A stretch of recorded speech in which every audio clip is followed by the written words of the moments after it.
Hey guys, I just hopped on YouTube to have a little talk about the new Tales from the Pizzaplex book. I just finished reading it. It's Tales from the Pizzaplex 2, b-7. I really like most of the FNAF books. I think they're really enjoyable, pretty fun to read in my meantime. I know that a lot of people don't think that, but um, I think that the FNAF books are pretty enjoyable, pretty fun, pretty read them in my meantime. But this one was a whole different story. I'm not saying that it was bad or anything. It was absolutely amazing. One of my favorites, to be honest. It was crazy. It just took the whole different way of making you feel anything about the story. Instead of making it so that Freddy Fazbear is coming to hunt you down and kill you in your sleep, it's it's more mentally attacking, I guess. It attacks the mental side. I don't know really what I'm saying because again, I'm only 12 years old. I don't know what I'm talking about at all. But this is going to contain spoilers, by the way, for the book. In case you're going to read it. So just if you don't want any spoilers for B7, don't watch this video or come back and watch it or something like that. But I'm going to explain how it goes, basically. So basically how it goes is, uh, Billy is a little boy, a 5-year-old boy, and he's with his parents, and I think they're like eating breakfast or something like that. And then Fazbear and Frights goes on, so he goes to watch some Fazbear, watch Fazbear and Frights. What am I saying? No, Freddy and Friends. Freddy and Friends goes onto the show, and he's watching that, and he's really enjoying it and everything, having a nice fun time with himself. Uh, and he really likes Freddy, because he's in the one in charge, and he likes the feeling of being in charge. And then he just gets up and starts singing his balls off, pretending to be Freddy Fazbear, and his parents just clap him on, saying how it's amazing and everything. So then, after that, he starts pretending to be an animatronic. Uh, as in, not like pretending to be Freddy Fazbear or anything. He's pretending to be a little robot kid who is a little robot kid who does little robot kid things. So then he goes to I think it's school, maybe preschool. I don't know. I'm pretty sure it's school because he's 5 years old, so it would be elementary school. Um, or where I come from, it's called primary school, but that doesn't matter. Basically, he goes to school and him and his friends play animatronic, where they pretend to be animatronics and do animatronic things and pretend to be animatronics. And basically, uh, his friends are all loving it, and I don't know if this was intentional, or and it wasn't a joke. It was a joke, or if this was completely by coincidence. He had a red-headed friend, and in the book it said that that red-headed friend was very good at being a robot. I didn't say it myself. It was the book. Don't blame me. It was the book. I'm just stating a quote from the book. But either way, um, basically, I have completely forgotten what I was about to say. Yeah. So so Billy with his friends and everything are pretending to be animatronics, and this one girl in her school was like, "You're not an animatronic. You're a real boy." And then and then Billy absolutely rolls that girl by pushing her over, um, by pushing her over and just straight up saying, "I am an animatronic." And then he gets put in a timeout, but he doesn't care because he's an animatronic. It doesn't matter what he's doing, he's an animatronic. So then the next day, he's an animatronic. He's pretending to be an animatronic. But his friends have dropped the act. Like, yeah, that was yesterday. That was yesterday. Yeah, we're literally like so over that. That was boring. So yeah. and they stopped pretending to be animatronics, but Billy kept going. Billy kept pretending to be an animatronic for the next day, and the next day, and the next day, and the next day, and the next day, until eventually his parents were like, yo, our child is pretending to be an animatronic for way too long. It's been like a week and a half, basically. So we need to do something about this. But the mom's like, nah, he'll just drop it. He'll drop it eventually. He'll get bored with it. So should they let their they let his teacher in on this, saying that basically um Billy's pretending to be an animatronic, and he just roll with it until eventually he stops, and just go with it, go with the flow. So his teacher makes a little specific spot for the animatronic for Billy for Billy, um, and Billy likes it, I guess. It's a little spot in the corner, and it has a little robot face on it, from what I remember. This is all by memory. And basically, the kids are all making fun of him because he's still pretending to be a robot, but he doesn't care. He's a robot. He doesn't have emotions. So then he keeps on pretending for like multiple weeks, keeps on pretending to be a little robot boy until he eventually believes, like believes, as in like I believe I'm a young 12-year-old boy believes, and that is true. That he is an animatronic. That's not. No, it's not true that he's a boy. He's not an animatronic. He's just a boy. He's a real boy. It's like Pinocchio got switched up, and instead of wanting to be a real boy, he wants to be a toy. So yeah, it's that situation. He believes that he's an animatronic now, and I'm pretty sure they got like a therapist or I don't know, something like that. They got a therapist, and the therapist, psychologist, whatever. I don't know. I'm a child. I don't have to worry about this stuff. They got and that person said, hey, yeah, don't tell him he's not an animatronic. He could have some mental breakdown and absolutely be crushed forever and be absolutely depressed for the rest of his life. That he has to wake up to reality. Uh, so yeah, just roll with it. He'll eventually drop it. Multiple years passes. He doesn't drop it. It eventually gets to the point where he's in school and he's learning that robots are often oiled to keep their joints nice and clean instead of being. So he's like, wow, I'm an animatronic, so I must need to be well oiled. So then he goes to his dad's garage and grabs a canister of oil. Canister, is that the right word? Canister? I don't know. An oil. It's just a bunch of oil, and chugs it down like the milk. I don't know what I'm saying. I was trying to go somewhere with that. I don't know where that was going.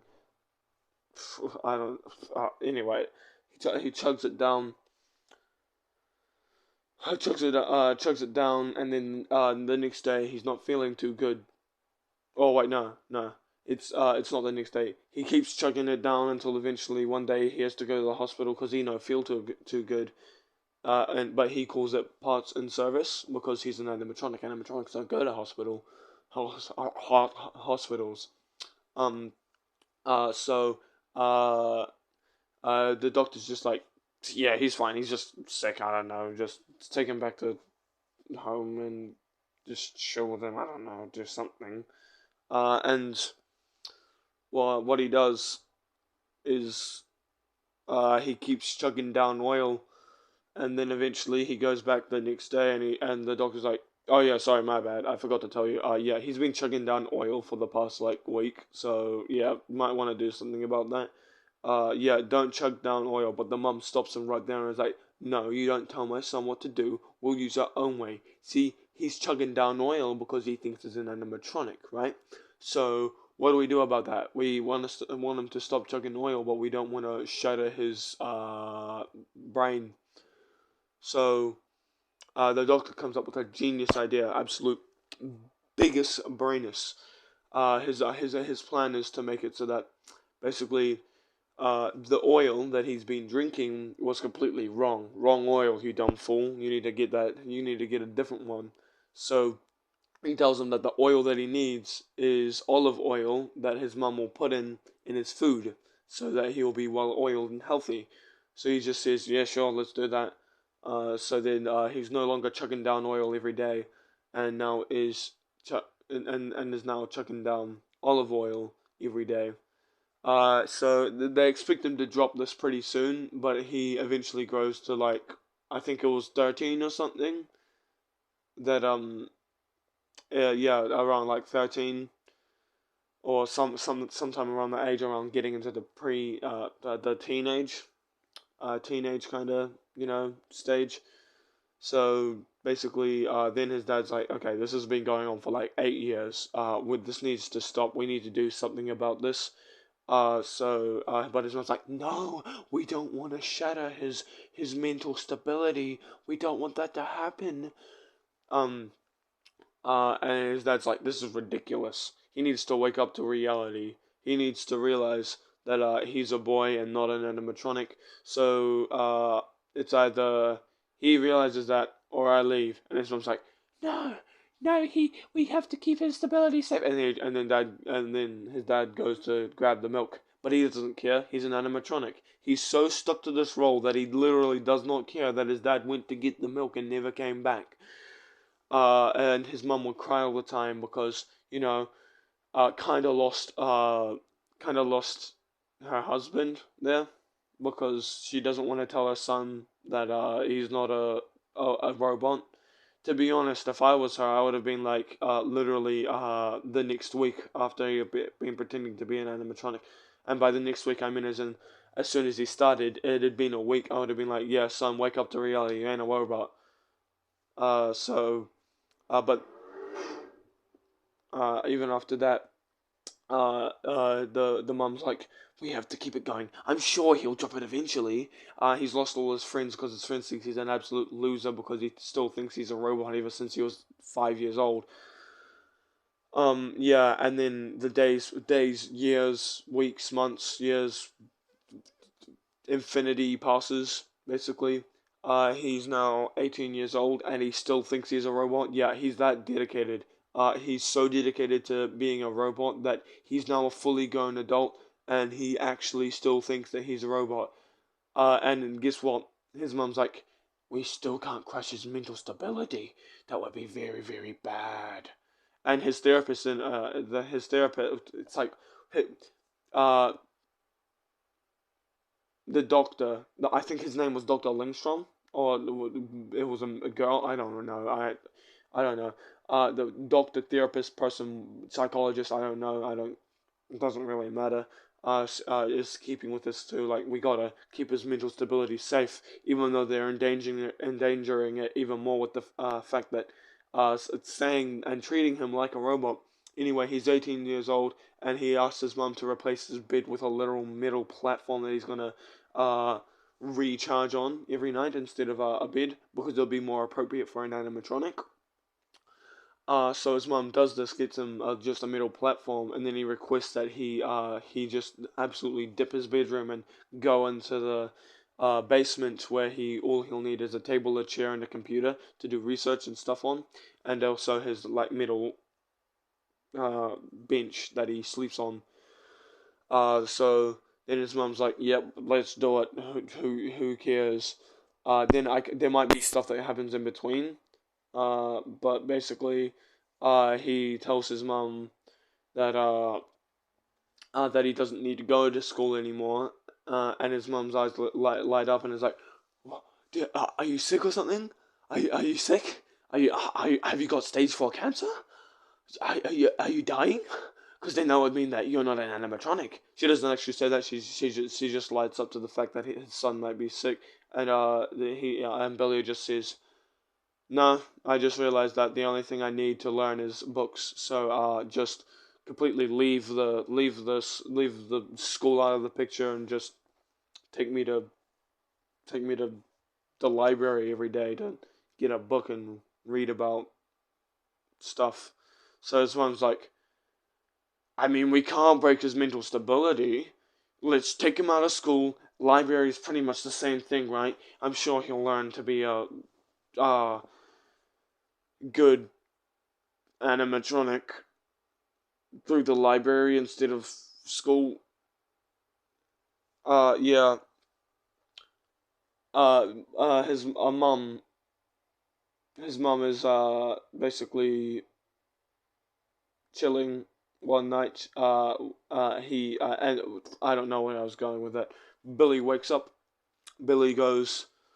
Billy goes to the lounge and he realizes how quiet it is, other than the rain and thunder and everything.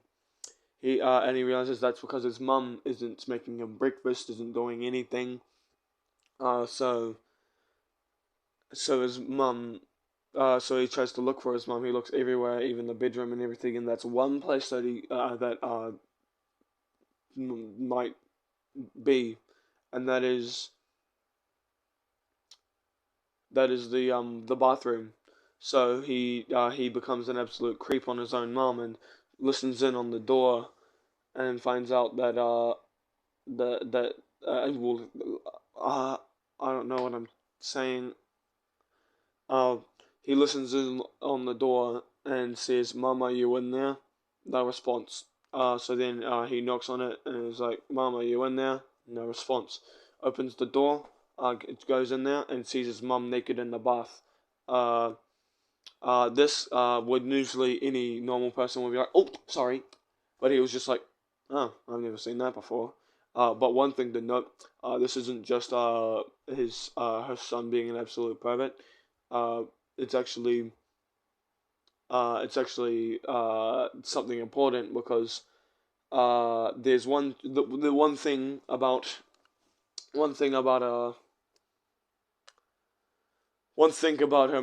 his mom, that is different from the usual everyday thing. While she's in the bath, she's in the water, or rather under the water, as in her head's completely under. Her hair's all over her face and everything. At the sight of his mom's corpse, she just he thinks, oh well, the best thing to do is just call the police. Well, that's one less person in my life. Literally doesn't care. His mom's dead body is in front of him in the bathtub, and he just calls the police. He's like, yo, my mom's dead in the bath. I don't know what happened. Just do something. Come over here, take the body out. I'll be fine. I'm 18 years old. I'll just live here."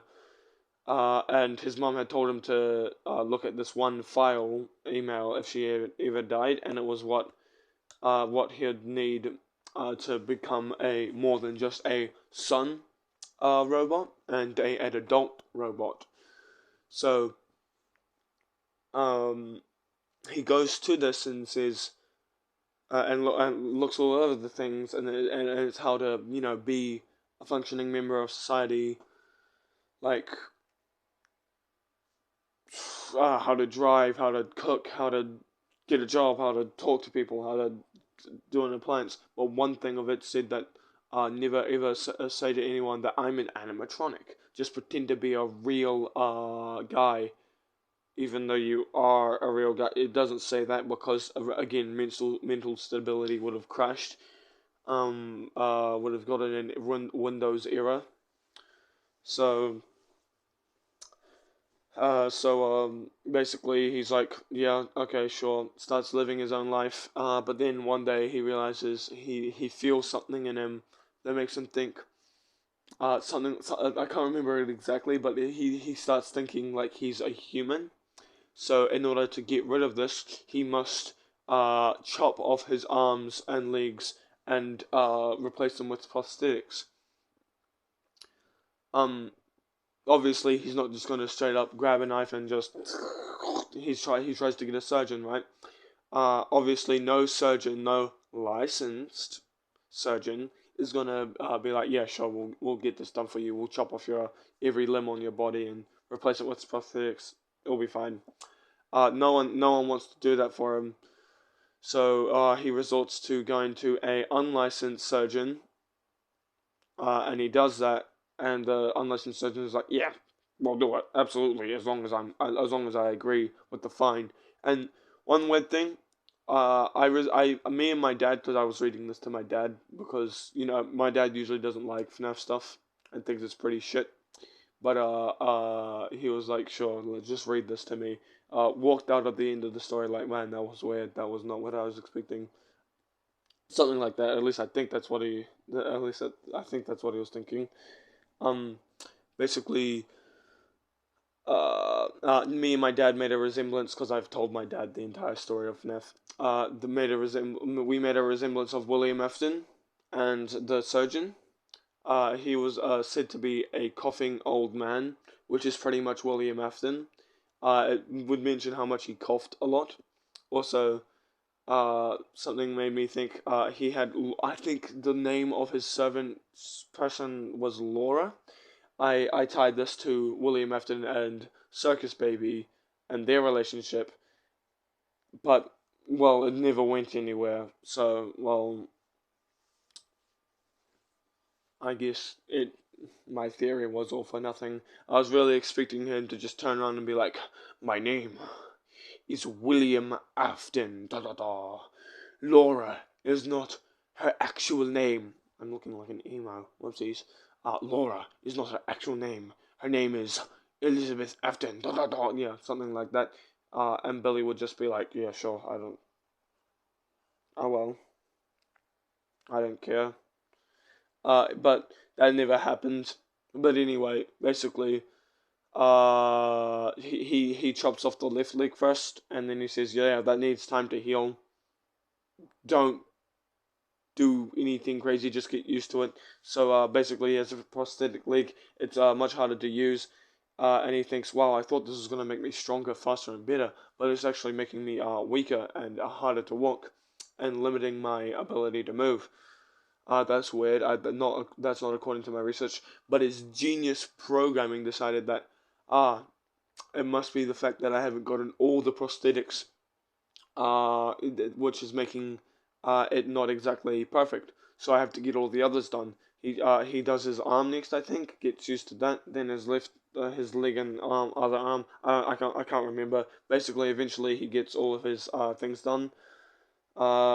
He gets all of his limbs as prosthetics, and he is no longer able to drive because that would be insanely dangerous. Because he's Mr. Dummy, literal crash test dummy.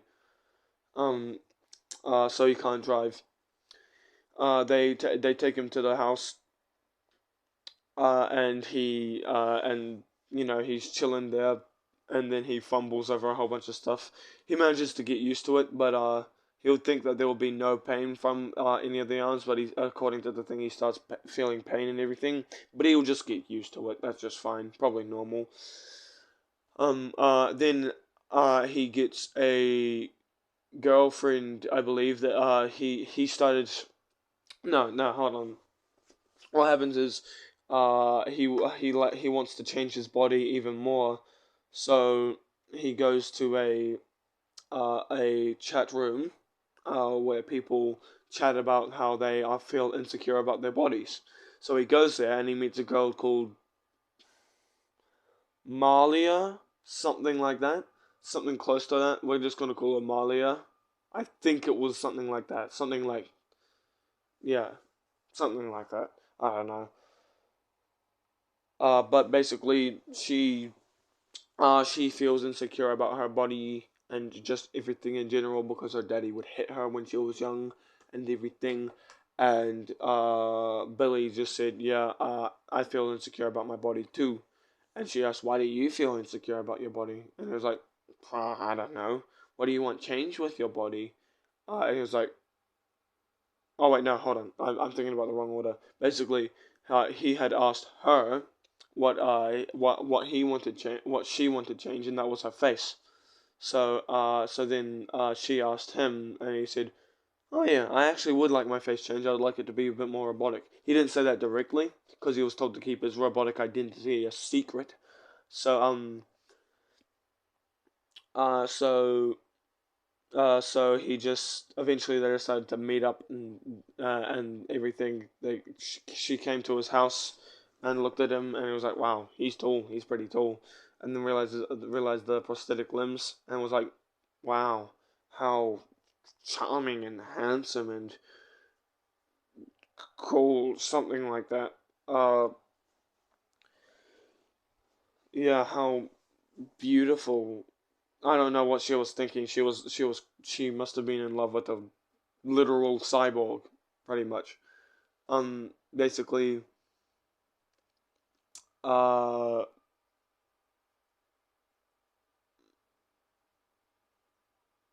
basically they grow to like each other, or rather, she likes him because he don't have feelings. He's just pretending to be her girlfriend, which is really sad. But he announces that he's going to get more work done, so he eventually gets metal plates in his face, and then the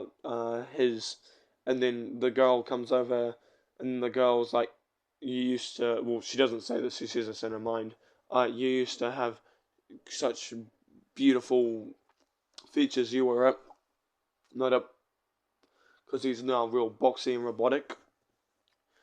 Um, so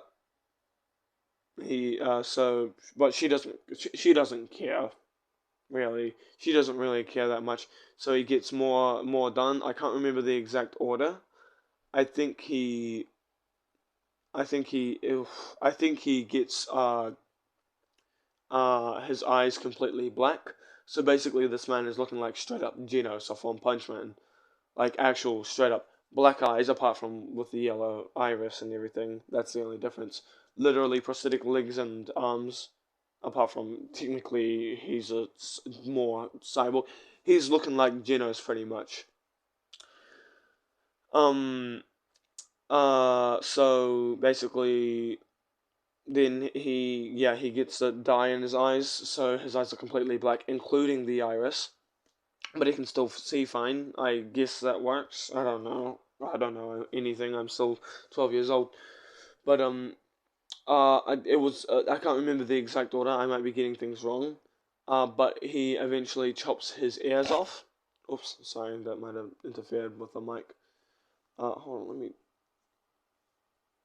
He eventually chops his ears off, right? He chops his ears off, and he can still hear because he's only taking off the little this thing, not the actual hearing thing. So he chops his ears off, and then next he chops his tongue off, and then gets a computer where he has to talk. So yeah, so basically full robot, and then his girlfriend drifts slightly further and further away until eventually she don't talk to him anymore. But he don't care. He's an animatronic. It doesn't matter. But then one day he wakes up and then he looks in the mirror and sees his tongueless mouth, his soulless eyes, his earless head, his prosthetics and everything. Am I missing any other thing? Just making sure because I don't want to miss any other thing that he replaced or removed. Oh yeah, that's right. He tried to get his girlfriend to shave his head. But she never did it. I don't know if he did it himself, but he may or may not have a shaved head. I'm just gonna imagine he didn't because I guess he didn't. But he looks at himself and he's like,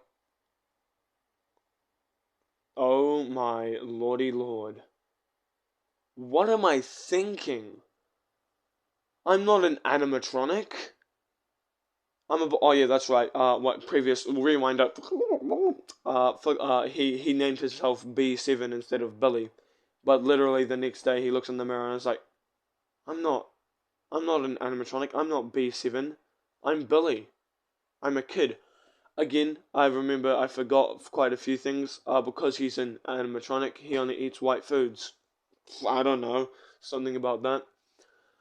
Also,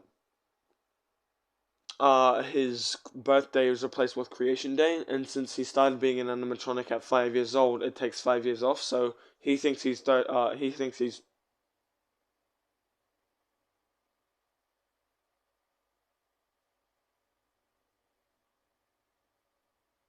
16 when he's actually 21. So yeah, so I don't know why that took so long for the math to happen, but basically he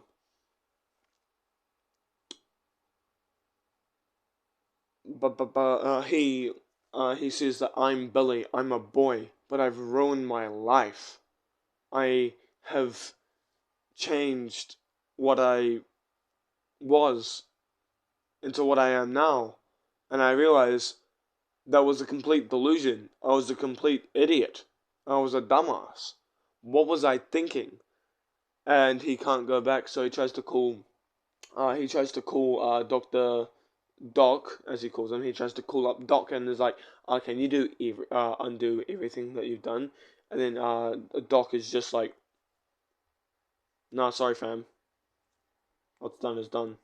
Sorry." You can get your pizza in 10 minutes. No, yeah, 10 minutes. 10 minutes? Where's Pickle gone? What? I don't know where Pickle's gone. I'm recording. Recording what? I'm doing a rundown analysis of b-7. Oh, okay. My dad just walked in while I was doing a rundown analysis. Yeah, he just said I can get my pizza in 10 minutes. What's the time? Okay. So basically, he realizes that he's not an animatronic. He's just a little boy, and a boy only, not an animatronic. And he's realized he's ruined himself. So since he can't drive, he walks down to the scrapyard and goes into a car, a rusty old car, and just lies there. He wakes up to a bunch of shaking and wiring and everything, and he realizes that the car he's in is being crushed. And instead of being like, no, help me, I'm in here, please don't kill me, he's like, yes, this will be very good. And he just kind of ducks down so nobody notices him as his body's crushed, and then his head's crushed, and then he's crushed. There's some really descriptive detailing of how he spurts out blood, and how the pain is painful, but he don't care, because he's gonna take in the sweet embrace of death, and then he dies, and then that's the end. So yeah, it's a lot different from any of the other books. I know I haven't covered any of the other books, but the other books are just straight up, Freddy Fazbear came over to my house and just started pounding on my face until I died. It may sound stupid, like it may sound like I'm making the other books seem bad. I really like them. That was just a rundown analysis of them, and it's not goofy. Like straight up, Freddy Fazbear walks into your house and starts pounding on your face. It's a lot of detail and death and gore. It's a lot gorier. What I'm saying is that it's a lot. The previous books are a lot gorier than this, which like just makes you think like, dang, that bro is delusional. But yeah, I feel like this was way different, and I would say equally as good as the other ones, because I like gory in my stories, but this one wasn't that much gory. I mean, the end was gory, but well, the build up was not gory, like other than like Haps, the story Haps, like the actual story Haps. Um, it was it had to build up with Haps like swishing off someone's foot, and then chasing them in circles as he was endlessly going in a circle, being chased by Haps as he was going to be eventually sliced up. But yeah, I really liked the story. It really made me feel different. So yeah, that's all I have to really say about it. So I guess that was it. I don't really have much to say about it other than it was good and it made me think. It made me think like that was a good story. And my dad, I think, actually thought it was pretty cool too. So, that was all of the video and everything. And I will see you. Bye.